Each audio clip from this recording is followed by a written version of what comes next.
அவர் ஒரு குட்டி கதை சொல்லலை. பட் குட்டி கதை மூலமாக தீண்டாமை கதையை வந்து சொல்லியிருக்காரு. என்ன தீண்டாமைன்னா, திருமாவோட தீண்டாமை கதையை சொல்லியிருக்காரு. ஒரு வண்டி, அதாவது 9 வயசு இருக்கும்போது அண்ணல் அம்பேத்கர் வந்து ஒரு ஒரு வண்டியில் போகும்போது மாட்டு வண்டிக்காரன் இந்த வண்டியில் ஏறி உட்காந்தா தீட்டுன்னு சொல்லிட்டு காசு கூட கொடுத்ததுனால இறங்கி நடந்தே வந்துக்கிட்டு இருக்கான் அப்படிங்கிற மாதிரி சொல்கிறார். அது ஐயா திருமாவளவன் அவர்களுக்கு சொன்னது தான். இன்றைக்கி திமுக என்னும் ஆதிக்க சக்தியிடம் நீங்கள் அடிமையாக இருந்து ஒரு வண்டிக்காரனாக நீங்கள் வந்து தீண்டாமையை கடைபிடிக்கிறீங்க. 1000 குற்றவாளிகள் தப்பிக்கலாம், ஒரு நிரபராதி தப்பிக்கக்கூடாது என்ற சுதந்திரத்தை நமக்கு வந்து கருத்து சுதந்திரத்தை வாங்கி கொடுத்த, சட்ட சுதந்திரத்தை வாங்கி கொடுத்த ஒரு சட்ட மாமேதை அவரோட பங்களிப்பு, அவரோட ஒரு நூல் வெளியீட்டு விழாவில் தோழமை கெட்டு போகிவிடும் என்பதற்காக தோழமை சுடுதலோடு நீங்கள் வந்து புறக்கணித்தது தான் நான் நவீன தீண்டாமை என்று சொல்கிறேன். இந்த 69 ஃபிலிம் முடிஞ்ச உடனே பாருங்கள், எங்கள் தலைவர் பேரணி, ஆர்ப்பாட்டம், போராட்டம், சிறை நிரப்பு எந்த எல்லைக்கு செல்வார். ஏனெனில் அவர் பிறந்த குழந்தை அடுத்தடுத்து பரிணாம வளர்ச்சியை நோக்கி செல்வார். உறுதியாக 2026 தமிழக வெற்றி கழகம் ஆட்சி அமைப்பார். மரியாதைக்குரிய திரு ஆளூர் ஷானவாஸ் அவர்கள் எனக்கு என்னமோ அறிவாலய பலிபீடத்தில் வெட்டப்படுகிற ஆடாக தலைகுனிந்து நிற்கிறார் என்றுதான், சிரம் தாழ்ந்து நிற்கிறார் என்றுதான் நான் சொல்கிறேன். எங்களுக்கு சாதி தடையே கிடையாதுங்க. எங்கள் தலைவர் வந்து சாதிக்காகலாம் கட்சி நிச்சு நடத்தலைங்க, சாதிக்கணும்னு கட்சி வச்சு நடத்துகிறார். சாதிக்க துடிக்கிற இளைஞர்கள் யார் நீங்கள் வாங்க. இப்போ வந்து உங்களுக்கு அதிகாரப்பூர்வமான தகவல் வந்து அனைத்து நிருபர்களுக்கும் அனைத்து மீடியாக்களுக்கும் கண்டிப்பாக அழைக்கப்படும், ஆனால் அனுப்பப்படும். ஆனால் எனது பார்வையில் பிப்ரவரி மாதத்துலேருந்தே தலைவர் இறங்கிடுவார் அப்படின்னு நான் நினைக்கிறேன். ஏன்னா அவரோட ஷெட்யூல் எல்லாம், இந்த ஷூட்டிங் ஷெட்யூல் எல்லாம் முடிஞ்சதுக்கப்புறம் பேரணி, ஆர்ப்பாட்டம், போராட்டம், கண்டனம், சிறை நிரப்புதல், பல விஷயங்கள் இதெல்லாம் வந்து பண்ணுவார். மண்டல மாநாடு, மாநில மாநாடு, இன்னொரு மாநில மாநாடு போகலாம். குறைந்த விலை, நிறைந்த தரம், தங்கள் தேவைகள் அனைத்தும் ஒரே இடத்தில். ஜெயச்சந்திரன். எல்லாரும் வந்து விஜயோட பேச்சு வந்து எப்படி இருக்கும், தவிகாவின் தலைவர் பேச்சு இப்படி இருக்குமா அப்படி இருக்குமான்னு எதிர்பார்த்தப்ப ரொம்ப ஷார்ட்டாக அண்ட் கிறிஸ்பாக இருந்துச்சு. ஆதவர்ஜுனாவின் பேச்சு வந்து ரொம்ப ஒரு தாக்கத்தை ஏற்படுத்தியிருக்கு. விஜயோட பேச்சை விட ஆதவர்ஜுனா பேச்சு நேற்று ரொம்ப தாக்கத்தை ஏற்படுத்தியிருக்கு. ஒரு தாவேக்காவின் தோழராக, தமிழக வெற்றி கழக தோழராக அதை எப்படி புரிஞ்சுக்கலாம் நேற்று நடந்த விழாவை? நான் முதல்ல எங்கள் தலைவர், தமிழக வெற்றி கழக தலைவர், இந்த தமிழ்தாவின் புதல்வன் எங்கள் தலைவர் பேசினதை நான் மேற்கோள் காட்டுறேன். நேற்று வந்து அவர் ஒரு குட்டி கதை சொல்லலை. பட் குட்டி கதை மூலமாக தீண்டாமை கதையை வந்து சொல்லியிருக்காரு. என்ன தீண்டாமைன்னா, திருமாவோட தீண்டாமை கதையை சொல்லியிருக்காரு. ஒரு வண்டி, அதாவது 9 வயசு இருக்கும்போது அண்ணல் அம்பேத்கர் வந்து ஒரு வண்டியில் போகும்போது மாட்டு வண்டிக்காரன் இந்த வண்டியில் ஏறி உட்காந்தா தீட்டுன்னு சொல்லிட்டு காசு கூட கொடுத்ததுனால இறங்கி நடந்தே வந்துக்கிட்டு இருக்கான் அப்படிங்கிறது மாதிரி சொல்கிறார். அது ஐயா திருமாவளவன் அவர்களுக்கு சொன்னது தான். இன்றைக்கி திமுக என்னும் ஆதிக்க சக்தியிடம் நீங்கள் அடிமையாக இருந்து ஒரு வண்டிக்காரனாக நீங்கள் வந்து தீண்டாமையை கடைபிடிக்கிறீங்க. ஓகே, அண்ணல் அம்பேத்கர் வந்து எல்லாருக்கும் பொதுவானவர், எல்லாருக்குமான தலைவர். அந்த நிகழ்ச்சியை பாரத பிரதமர், அதாவது தூய சனாதனவாதிகள் ஒரு நூல் வெளியீட்டு விழா நடத்தியிருந்தால் கூட ஐயா அண்ணல் அம்பேத்கரையும் தந்தை பெரியாரையும் கொள்கைகளையும் கோட்பாடையும் முன்னெடுத்து நிற்கும் விடுதலை சிறுத்தை கட்சி தலைவர் ஐயா திருமாவளவன் அவர்கள் யார் எப்பேற்பட்ட, நீங்கள் ராஜாஜியவே மது ஒழிப்பு மாநாடுக்கு வைக்கும்போது ஒரு கூட்டணி கட்சிக்காக பயந்து கொண்டு இந்த விழாவில் நீங்கள் கலந்து கொள்ளவில்லை என்றால் இது தீண்டாமையின் மறுவடிவம் தான் என்பதை வண்டி கதையை சொல்லி கொட்டு வைத்து விட்டார். இதையே நீங்கள் இப்படி புரிந்து கொள்ளக்கூடாதுன்னு எனக்கு ஒரு கேள்வி இருக்குது. 40 வருடம் அரசியலையே தன் மூச்சாக கொண்டு நாடாளுமன்றத்திலும் தமிழ்நாட்டிலையும் குரலை கொடுத்திருக்க திருமா, என்னதான் ஒரு கூட்டணி தர்மம் என்றாலும் இப்போதைக்கு நான் வந்து ஒரு மேடை ஏறி தேவையில்லாமல் என்னை வந்து நிறையா பேர் இங்கே வந்து பேசிக்கிட்டு இருக்காங்க. ஏன்னா விஜய் எப்போது மாநாட்டில் வந்து அறிவித்தாரோ, ஆட்சியிலும் பங்கு அதிகாரத்திலும் பங்கு அறிவிக்கிறாரோ, அப்பையிலிருந்தே மற்ற கட்சிகளுக்குமே திருமாவை பற்றி நிறைய இடத்துல பேசிகிட்டு இருக்காங்க. எதுக்கு நானே போய் ஒரு இடத்துக்கு ஒரு வாய்ப்பை கொடுக்கணும்னு அவர் விலைக்கு தானே போனார். அவர் வந்து எதுக்கு நான் விஜயோட போய் மேலே ஏறினா என்னையும் விஜயம் வச்சு நிறைய பேர் பேச தொடங்கிடுவாங்க, நான் ஒரு கூட்டணியில் நிம்மதியாக இருக்கேன், எனக்குன்னு 4 எம்எல்ஏ 5-6 எம்எல்ஏ இருக்காங்க, 2 எம்பி இருக்கும். திரு ஆதவர்ஜுனா சொல்றாரு 1,40,00,000 ஆதிதிராவிடர் இருக்காங்க, 96 லட்சம் பேர் வந்து தமிழ். இன்னைக்கு வந்து 234 சட்டமன்ற தொகுதியில் 15% 35 துணை சபாநாயகர் உட்பட 35 பேர் இருக்கணும். ஆதி தமிழ் குடிகள், அதாவது ஆதி திராவிடர்கள் எத்தனை அமைச்சர் இருக்காங்க? அது சமீபத்தில் தான் 2வது அமைச்சர்லேருந்து 3வது அமைச்சராக ஐயா திரு எழிலன் அவர்களை போட்டாங்க. இதுக்கெல்லாம் நீங்கள் குரல் கொடுக்கணும். புரியுதுங்களா? ஒரு தோழமை சுடுதல்னு சொல்லி இங்கே வருங்க, ஐயா ஆர்எஸ் பாரதி வந்து என்ன சொன்னார்? இன்றைக்கி வந்து உயர்நீதிமன்ற உச்சநீதிமன்ற நீதிபதிகளாக தாழ்த்தப்பட்டவர் வருது கலைஞர் போட்ட பிச்சைண்டார். அதுக்கு நீங்கள் குரல் கொடுத்துருக்கணும். அந்த மாதிரி ஒடுக்கப்பட்ட மக்களுக்காக குரல் கொடுக்கத்தான் நீங்கள் களத்தில் நிற்கணுமே தவிர, அதை தலைவரே சொன்னார். அதாவது இந்த சாதியில் இன்னும் சொன்னார், இன்னொரு வார்த்தை எங்கள் தலைவர் சொன்னார். என்ன சொன்னார் தெரியுங்களா? அந்த தீண்டாமையோட ஒப்பிட்டு அந்த வைராக்கியம்டார். அதாவது நீ வந்து இந்த சாதியில் பிறந்த உனக்கெல்லாம் அந்த படிப்பு தேவைதானா, உனக்கெல்லாம் இது தேவைதானா, நீ என்னத்தை படித்த அப்படின்னு சொல்லிட்டு தான் சார்ந்த சாதியினரே சொல்லும்போது வைராக்கியத்தோடு படித்தாப்புல நியூயார்க்கில். இல்லை, அந்த வைராக்கியம் எங்கள் தலைவர்கிட்ட இருக்குது. இன்றைக்கி எங்கள் தலைவர் வந்து ஒப்பீடு, இந்த அனைத்து நேற்று நடந்த பேச்சுகளை எல்லாத்தையுமே நான் ஒப்பீடு தான் செய்கிறேன். யாரை? அண்ணல் அம்பேத்கரோட நான் ஒப்பிடுறேன் எங்கள் தலைவரை. இன்னும் சொல்லப்போனால் எங்கள் தலைவர் வாழும் அண்ணல் அம்பேத்கர் தான் சொல்லுவேன். ஏன்னா இன்றைக்கி உண்டான அரசியல் கட்சியினர் ஒரு சிலர் வந்து என்ன நினைக்கிறாங்கன்னா, நீங்கள் தேவையில்லை, நாங்கள் தான் இங்கே திராவிடம் பேசுகிறோமே, நீங்கள் தேவையில்லை, நாங்கள் தான் இங்கே தமிழ் தேசியம் பேசுகிறோமே. ஆனால் நீங்கள் திராவிடம் எப்படி பார்த்து பேசுகிறீர்கள்? சாதி பார்த்து பேசுகிறீர்கள். தமிழ் தேசியம் எப்படி பார்த்து பேசுகிறீர்கள்? சாதி பார்த்து பேசுகிறீர்கள். சமூக நீதி பெயரளவிலும் முதட்டளவில் தான் இருக்கிறதே தவிர உள்ளத்திலும் ஆவணமாகவும் இருக்கிறதா? அம்மா ஜெயலலிதா கூட பொது தொகுதியில் வந்து அதை ஒரிஜினல் சொன்னார். அயோத்தியில் இன்றைக்கி வந்து ராம் மந்திர் கட்டிட்டு பெரிய பெரிய இதுன்னு பேசினாங்க. 2% மேலே இங்கே வாக்கு கிடையாது. அயோத்தியில் பொது தொகுதியில் ஒரு தலித்தை நிறுத்தி ஜெயிக்க வச்சுட்டாரு, வெற்றி பெற வைத்து விட்டார் அகிலேஷ்னு சொல்லிட்டு மார்தட்டி சொல்கிறாரு. இங்கே சுகுமாரன் நம்பியாரை எதிர்த்து தலித் தெளின்மலையை நிறுத்தினாங்க நம்ம தமிழ் அம்மா. அதை தவிர திராவிட முன்னேற்ற கழகம் என்ன பண்ணிருக்கு? அப்படிப்பட்ட கூட்டணிக்கு நீங்கள் ஏன் வக்காலத்து? நான் என்ன சொல்லிடுறேன்னா, ஐயா வக்காலத்து வாங்கவே இல்லை, எங்கேயுமே வக்காலத்து வாங்க தெளிவாக 4 பக்க அறிக்கை, 4 to 5 பக்க அறிக்கை ட்விட்டர்ல போடுறாரு. அதை போட்டும் நீங்க வந்து திருமாவளவன் வந்து கூட்டணி கட்சி யூகிக்கப்படுதுன்னு சொல்றது வந்து அவரோட 40 வருஷ எக்ஸ்பீரியன்ஸை நீங்க வந்து தப்பா போர்ட்ரே பண்ற மாதிரி இருக்கே. அவர் தெளிவாக அது என்ன சொல்லியிருக்காருன்னா, நாங்கள் ஒரு இந்தியா கூட்டணியில் இருக்கோம். இந்த நேரத்தில் ஒரு நாளேடு வந்து நான் சொல்லிக்கிறேன், ஒரு நாளேடு வந்து எங்களை வந்து திருமாவும் விஜயும் வந்து தாவேக தலைவரும் ஒரே மேடையில் தோன்றுறான்னு சொல்லுது.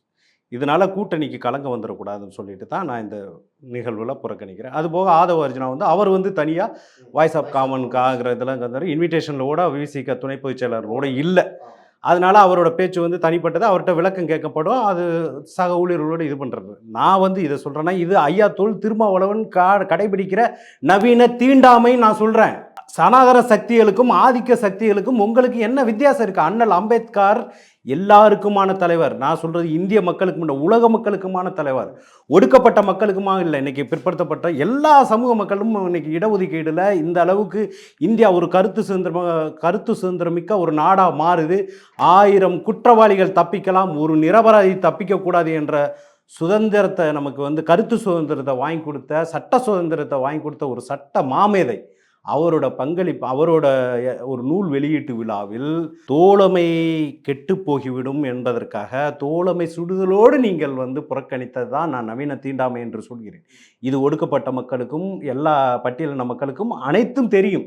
இவர்கள் ஏன் 4 சீட்டு 4 எம்எல்ஏ போதும். அப்படி இருந்தும் எங்கள் தலைவர் என்ன சொல்கிறார் என்றால், எங்கள் மனசில் நீங்கள் இருப்பீங்க, நீங்கள் எங்களோட தான் இருப்பீங்க. உங்களுக்கு அழுத்தம் கொடுத்து தடுத்தாலும் நீங்கள் எங்கள் மனசில் தான் இருப்பீங்க, எங்களோட தான் இருப்பீங்கன்னா அண்ணன் ஆதவ அர்ஜுனாவும் சொல்கிறாரு, எங்கள் தலைவரும் சொல்கிறாங்க. ஓகே, அம்பேத்கருக்கான மேடை அது நேற்று எல்லோருக்குமான தலைவர்ன்ற அம்பேத்கர் மேடை. நேற்று அது அப்படி இல்லை. உண்மையை சொல்லப்போனால் ஒரு மக்களாக நேற்று அம்பேத்கரை பற்றி யார் எத்தனை நிமிஷம் பேசினாங்கன்னு எடுத்து பார்த்தா ரொம்ப கம்மி. அம்பேத்கரை பற்றி விஜய் அவர்களும் ஐ திங்க் ஒரு 2-3 நிமிடங்கள் மட்டுமே அந்த கதையும் சொன்னார். ஆதவ அர்ஜுனாவும் அம்பேத்கரை பற்றி அவ்வளோதான் சொன்னார். அது ஒரு அரசியல் மேடையாக்கப்பட்டது.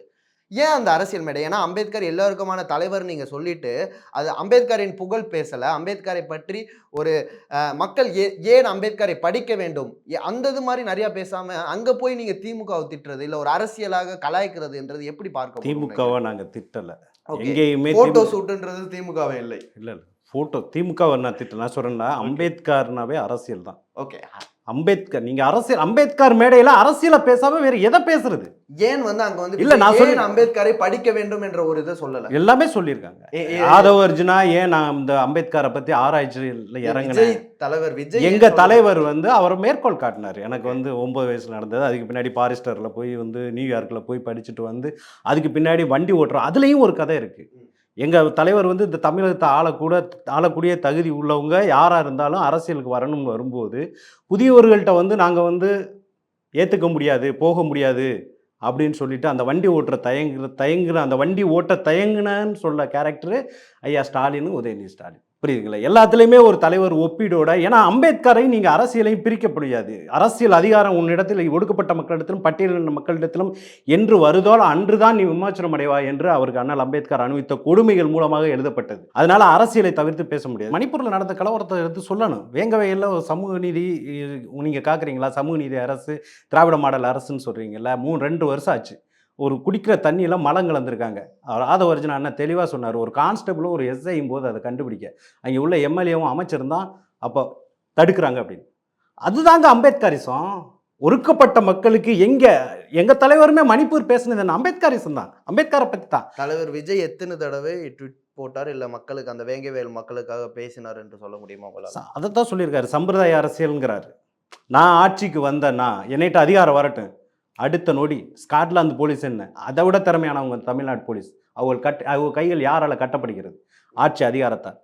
அந்த ஆட்சி அதிகாரம் நான் வரும்போது சம்பிரதாய அரசியல் எனக்கு உடன்பாடு இல்லைங்கிறார். ட்வீட் போட்டுட்டு மக்களுக்கு ஆதரவாக விஜயும் அதை செய்து கொண்டுதானே இருக்கு. வேற வழி இல்லைங்கிறார். நான் சம்பிரதாயத்துக்கு சில நேரங்களில் நானும் இது யதார்த்தம் மக்களுக்காக இறங்கி போராட முடியாது. அன்று விஜயகாந்த் அவர்கள் மலையாள பாதிக்கப்பட்டது களத்தில் இறங்கி அப்ப எவ்வளவுதான் விஜயகாந்த் பீக்ல இருந்தாலும் களத்திற்கு சென்றார், மக்களுடன் பேசினார். அதை ஏன் விஜய் சாக்காக சொல்கிறார் என்ற ஒரு கேள்வி இருக்குல்ல. இல்லை, மக்களுக்காக போராடுவார். நான் அவர் என்ன சொல்றேன்னா, நான் இல்லை வான்மாரி போட்டும் வள்ளுவ பிறந்தவர் சொல்லுவார், காலம் கருதுவார் கலங்காதி ஞானம் கருதுவார்னு. அவருக்கு வந்து இப்போ நீங்கள் ஒரு துறையில் இருக்கீங்க, ஒரு துறையில் வந்து உங்களுக்கு வந்து ஒரு சில ஒர்க் இருக்குது. அந்த ஒர்க்கை முடிச்சுட்டு அந்த அடுத்த களத்துக்கு மாறுவீங்க. அது மாதிரி இப்போ அவர் துறை சார்ந்த பணிகள் கொஞ்சம் சிறிது காலம் இருக்குது. அது முடிஞ்ச உடனே மக்களோட மக்களாக, தோழனோட தோழனா, தொண்டர்களோட தொண்டர்களா, ஒவ்வொரு தமிழக உள்ளங்களிலும் இல்லங்களிலும் உணர்வுபூர்வமாக உங்களில் ஒருவனார் உங்களை பிரச்சனைக்கு நான் வந்து குரல் கொடுப்பேன்டாருன்னு. போராட்ட களம் வந்து அவரை வந்து 27/10 விக்கிரவாண்டி வீசாலையிலே சொல்லிட்டார். நான் வந்து சினிமா துறைக்கு வரும்போது எனக்கு வந்து மூஞ்சி சரியில்லை, அது சரியில்லை, இது சரியில்லை, இது. ஆனால் ஒவ்வொன்றையும் நான் சவாலாக எடுத்து படிப்படியாக என்னையை தகவமைச்சு நான் இங்கே பெரிய ஆளாக நின்றேன், ஜெயிச்சு காமிச்சேன். என்னோட கேரியரை தூக்கி விட்டறிஞ்சிட்டு இப்போ நான் பிறந்த குழந்தையா நான் அரசியலுக்குள்ளே வர்றேன். இதில் என்னை எள்ளி நகையாடுவாங்க, ஏளனை செய்வாங்க, தூத்துவாங்க, போற்றுவாங்க. எதை பற்றி நான் கவலைப்பட மாட்டேன். எனக்கு தேவை வெளிப்படையான அரசியல், நேர்மையான ஒழுக்கம், அப்பலு கட்டுற தூய்மையான மக்களுக்கு அடிப்படை பிரச்சனைகளை தீர்க்கக்கூடிய ஒரு அரசியலுக்கு நான் வருவேன். அரசியல் தீர்வை தருவேன் அப்படிங்கிறதுக்காகத்தான் நான் வர்றேன். அதுலேயும் நான் ஜெயிப்பேன் அப்படின்னு இருக்காரு. இது எப்படி? இது இந்த வார்த்தைகளால் மட்டும் அலங்கரிச்சுட்டு போகிற வார்த்தை இல்லை. இது உள்ளத்துலேருந்து வந்த அடிமனசுலேருந்து வார்த்தை. நீங்கள் வேணா பாருங்கள், இந்த 69 ஃபிலிம் முடிஞ்ச உடனே பாருங்கள். எங்கள் தலைவர் பேரணி, ஆர்ப்பாட்டம், போராட்டம், சிறை நிற்ப எந்த எல்லைக்கும் செல்வார். ஏனெனில் அவர் பிறந்த குழந்தை அடுத்தடுத்து பரிணாம வளர்ச்சியை நோக்கி செல்வார். உறுதியாக 2026 தமிழக வெற்றி கழகம் ஆட்சி அமைப்பார். நீங்கள் எவனதான் இருமாப்போட 200 தொகுதின்னு சொல்லிக்கிட்டு இருந்தாலும் உங்களோட கூட்டணி கனவுகளே மைனஸ் ஆகும். அதாவது கூட்டணியே மைனஸ் ஆகும்ட்டாரு. மக்கள் அந்த மாதிரிலாம் இன்றைக்கி யாரும் கிடையாது. எல்லாருமே இன்றைக்கி நினைக்கிறாங்க ஒரு மாற்றம் வேணும். இவங்கெல்லாம் எல்லாம் திருடர்கள், எல்லாம் இப்போ தேர்தல் வாக்குறுதி ஒன்று, நடைமுறை ஒன்று. என்னாச்சு? இங்கே கிராம செவிலியர்கள்னு சொல்லிட்டு அங்கன்வாடி ஊழியர்களை படிக்க வச்சாங்க. கிட்டத்தட்ட அவங்களுக்கு வந்து இன்றைக்கி போஸ்டிங் போடலன்னு சொல்லி போராட்டம், எம்ஆர்பி போராட்டம், செவிலியர்கள் போராட்டம், அரசு போக்குவரத்து ஊழியர்கள் ஓய்வூதியம் தரலைன்னு சொல்லிட்டு ஓய்வு நிறைவு பெற்றவங்க போராட்டம், டீச்சர்ஸ் போராட்டம், தமிழ்நாடு மின்சார வாரிய ஊழியர்கள் போராட்டம், ரெவன்யூ ஊழியர்கள் போராட்டம், விவசாயிகள் போராட்டம், சாம்சங்கில் தொழிலாளர்கள் போராட்டம், மதுரையில் டங்ஸ்டன் எடுக்கிறதுக்கு போராட்டம். தமிழ்நாட்டில் நிரந்தர நான் நிம்மதியாக இருக்கேன், நான் சுபிட்சமாக இருக்கேன். ஆனால் அரசு நிதி ஒதுக்குறதுல கமிஷனோட சேர்த்து ஒதுக்குறது, திட்டங்களுக்கு வந்து கமிஷனோட சேர்த்து ஒதுக்குறது, எப்படி ஊழல் பண்ணுறது, எப்படி இது பண்ணுறது, கொள்ளையடிக்கிறது, இதில் தான் குறியாக இருக்காங்களே தவிர மக்களுக்கான ஒரு நிரந்தர தீர்வு, ஒரு வெளிப்படையான நேர்மையான அப்பட்டமான தூய்மையான ஒரு அரசை வந்து அமைக்கணுங்கிறதா எங்கள் தலைவர் வர்றாரு. அதுக்குத்தான் வந்து அவர் வந்து வீதியில் இறங்கி போராடும் போது நீங்கள் தெரியும் 2026 உறுதியா ஒருவேளை முதல்வராக தலைவர் விஜய் அவர்கள் ஒருவேளை இல்லை, உறுதியா. ஓகே ஓகே உறுதியாக விஜய் அவர்கள் பதவியேற்றால் அடுத்த நாளே தமிழ்நாட்டிற்கு எல்லா பிரச்சனையிலும் முடிச்சிருவீங்களா? அதாவது 1967 அறிஞர் அண்ணா பதவியேற்றார். என்ன சொன்னார்? ஒருபடி 3 படி லட்சியம், ஒரு படி நிச்சயம்ன்றார். அன்னைக்கு இருக்கிற பொருளாதார பஞ்சத்தில் அவர் அதை கூட செய்ய சிரமப்பட்டார்.